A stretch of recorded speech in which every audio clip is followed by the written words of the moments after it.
কবিতাৰ শিৰোনাম মোৰ প্ৰিয় বহাগ। কথা কুশল কলিতা, সংগীত হীৰকজ্যোতি ৰাভা। যোৱা ৰাতিৰ বতাহ মিহলোৱা বৰষুণজাকে যেন উমান দি গ'ল। কোমল কলপাতৰ ফাকেৰে বহাগ আহো আহো। তুমি বা জানানে নাই, মই যে বহাগৰ বৰ বিশ্বাসী প্ৰেমিক। সঁচা অৰ্থত ক'বলৈ হ'লে তোমাতকৈও আপোন এই বহাগ। জ্বলিছা নেকি তুমি?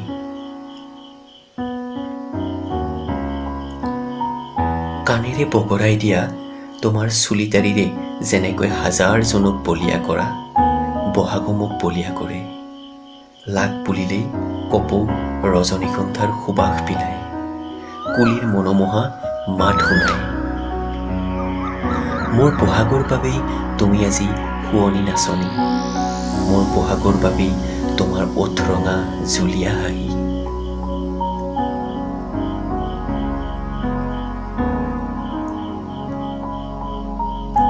দূৰণিৰ ঢোলৰ শব্দ ভাহি আহিছে, ডেকাবোৰে চাগে হুঁচৰি মাৰিছে।